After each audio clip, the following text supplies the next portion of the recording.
नमस्कार दोस्तों मैं एडवोकेट परवेश कुमार स्वागत करता हूं एक बार फिर से आप सबका आपके अपने चैनल कानून टुडे सुपरफास्ट में। दोस्तों आज की इस वीडियो में जानकारी दी जाएगी उन पतियों को, उन हस्बैंड को जिनकी पत्नियों ने उनसे खर्चा लेने के लिए, मेंटेनेंस लेने के लिए एक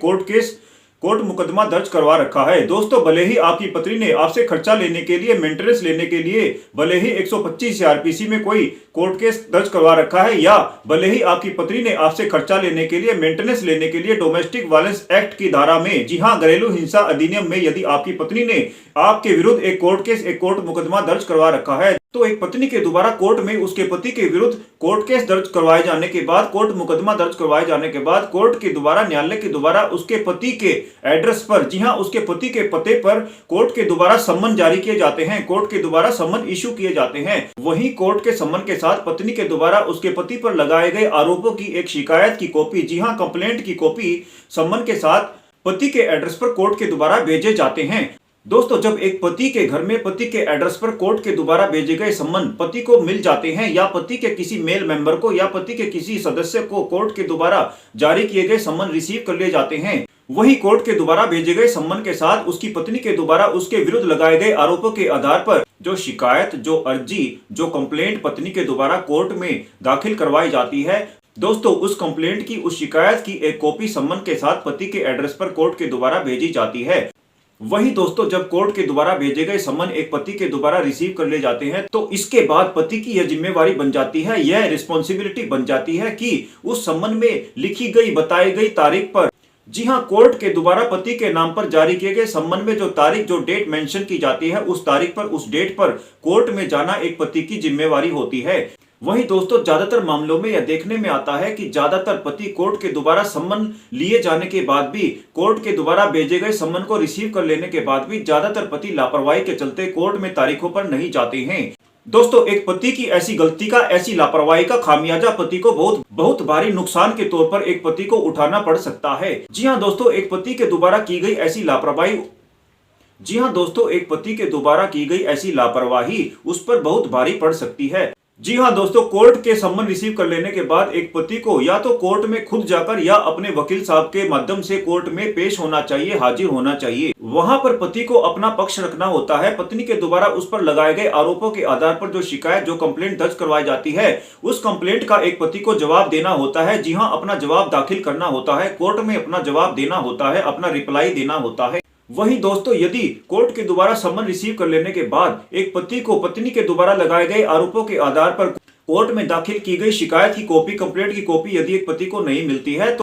तो ऐसे मामलों में एक पति को यह चाहिए कि वह कोर्ट में खुद जाकर, समय जाकर, या अपने वकील साहब के माध्यम के द्वारा कोर्ट में पेश होना चाहिए, हाजिर होना चाहिए। ऐसे मामलों में पति को यह चाहिए कि जज साहब से यह रिक्वेस्ट की जाए, कि जज साहब को यह बताया जाए कि उन्हें उसकी पत्नी के द्वारा कोर्ट में दाखिल की गई शिकायत की कॉपी, कंप्लेंट की कॉपी नहीं मिली है। जी हां दोस्तों, एक पति का यह पूरा अधिकार होता है, यह पूरा राइट होता है कि कोर्ट के द्वारा जारी किए गए सम्मन मिल जाने के बाद एक पति को उसकी पत्नी के द्वारा उसके आरोपों के आधार पर जो शिकायत, जो कंप्लेंट दर्ज करवाई गई है, उस शिकायत की कॉपी एक पति के पास होना आवश्यक होता है। दोस्तों भले ही किसी व्यक्ति की पत्नी ने उससे खर्चा लेने के लिए, मेंटेनेंस लेने के लिए भले ही 125 सीआरपीसी में कोई कंप्लेंट केस कोर्ट में दर्ज करवाया है, भले ही डोमेस्टिक वायलेंस एक्ट में कोई कोर्ट केस दर्ज करवाया है, ऐसे मामलों में पति के पास उसकी पत्नी के द्वारा उस पर लगाए गए आरोपों के आधार पर कोर्ट में दाखिल की गई शिकायत की, कंप्लेंट की कॉपी होना आवश्यक होता है, अति अनिवार्य होता है। दोस्तों कोर्ट से कोर्ट केस की कॉपी लेने के बाद एक पति को यह चाहिए कि उस शिकायत की, उस कंप्लेंट की कॉपी को,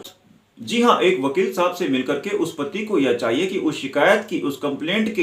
एक एक पैराग्राफ को ध्यान से पढ़ा जाए। जी हां, पत्नी के द्वारा जो आरोप उस पर लगाए गए हैं, उसके एक एक लाइन को, एक एक पैराग्राफ को ध्यान से पढ़ना चाहिए, ताकि एक पति को यह स्पष्ट हो सके कि उसकी पत्नी के द्वारा उस पर क्या क्या आरोप लगाए गए हैं, ताकि यह भी स्पष्ट हो सके, यह भी क्लियर हो सके कि उसकी पत्नी के द्वारा उसके परिवार के सदस्यों पर क्या क्या इल्जाम लगाए गए हैं, क्या क्या आरोप लगाए गए हैं, क्या क्या एलिगेशन लगाए गए हैं, ताकि कंप्लेंट की कॉपी से, कोर्ट केस की कॉपी से यह भी साबित हो सके, एक पति को यह भी पता चल सके कि उसकी पत्नी के द्वारा उसके पति की जो इनकम दिखाई गई है वह कितनी दिखाई गई है, उसके पति की जो प्रॉपर्टी, चल अचल संपत्ति दिखाई गई है वह कितनी दिखाई गई है, वह कहां कहां दिखाई गई है। जो बैंक बैलेंस दिखाया गया है, जो रेंटल इनकम दिखाई गई है, वह कितनी दिखाई गई है। क्योंकि दोस्तों ज्यादातर मामलों में यह देखने में आता है कि जब एक पत्नी के द्वारा उसके पति से खर्चा लेने के लिए, मेंटेनेंस लेने के लिए कोई कोर्ट केस दर्ज करवाया जाता है, तो ऐसे मामलों में ज्यादातर यह देखने में आता है कि पत्नी के द्वारा अपने पति से ज्यादा खर्चा लेने के लिए, मेंटेनेंस लेने के लिए पत्नी के द्वारा उसकी पति की कमाई को, इनकम को ज्यादा से ज्यादा बढ़ाकर बताया जाता है। जी हां, एक पत्नी के द्वारा उसके पति की चल अचल संपत्ति को, प्रॉपर्टी को भी ज्यादा से ज्यादा बढ़ा चढ़ाकर बताया जाता है। वहीं दोस्तों एक पत्नी के द्वारा उसके पति की रेंटल इनकम को भी बढ़ा चढ़ाकर बताया जाता है। वही दोस्तों ज्यादातर मामलों में तो यह भी देखने में आता है कि एक पत्नी के द्वारा उसके पति की उस जमीन जायदाद की, उस प्रॉपर्टी की जानकारी भी कोर्ट में दी जाती है। जी हां, कोर्ट कंप्लेंट में एक पत्नी के द्वारा लिखवाई जाती है जिसकी जानकारी खुद उस पति को भी नहीं पता होती है। जी हां, एक पति को खुद नहीं पता होता है कि उसकी प्रॉपर्टी, उसकी जमीन जायदाद कहां कहां है। दोस्तों ज्यादातर मामलों में यह भी देखने में आता है कि एक पत्नी के द्वारा उसके पति की, उसकी खानदानी संपत्ति को, उसकी पुश्तैनी प्रॉपर्टी को या उसके पति के गांव की प्रॉपर्टी को, जमीन जायदाद को भी कोर्ट में खर्चा लेने के लिए, मेंटेनेंस लेने के लिए कोर्ट कंप्लेंट में, कोर्ट की शिकायत में लिखवा दिया जाता है, दर्ज करवा दिया जाता है। वहीं दोस्तों कुछ मामलों में तो यह भी देखने में आता है कि एक पति तो कहीं प्राइवेट नौकरी कर रहा होता है। जी हां, एक पति की सैलरी तो 15,000, 20,000 तक होती है, लेकिन एक पत्नी अपने पति से मोटा खर्चा लेने के लिए, मोटी राशि मेंटेनेंस के तौर पर लेने के लिए अक्सर पत्नी के द्वारा उसकी पति की कमाई को बढ़ा चढ़ाकर बताया जाता है। अक्सर एक पत्नी के द्वारा उसके पति की सैलरी को, उसके पति की आमदनी को लाखों में बताया जाता है। वहीं दोस्तों अपने पति से खर्चा लेने के लिए, मेंटेनेंस लेने के लिए अक्सर पत्नियों के द्वारा अपने पति पर और उसके घर वालों पर कई बेसलेस एलिगेशन लगाए जाते हैं, कई निराधार आरोप लगाए जाते हैं, बेबुनियाद आरोप लगाए जाते हैं। दोस्तों अक्सर पत्नियों के द्वारा यह कोर्ट में दिखाया जाता है कि उसके पति के द्वारा, उसके ससुराल पक्ष के लोगों के द्वारा उसके साथ बहुत ज्यादती की जा रही है, उसको बहुत परेशान किया जाता है,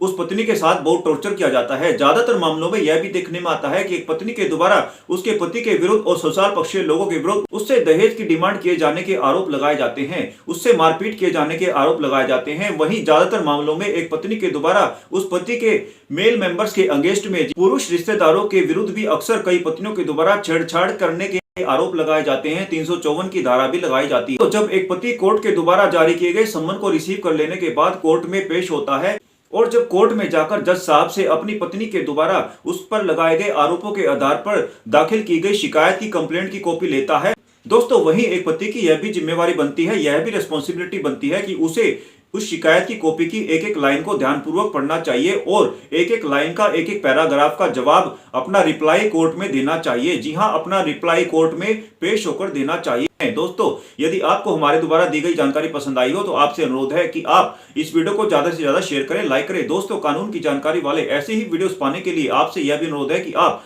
कानून टुडे सुपरफास्ट को सब्सक्राइब करें। धन्यवाद।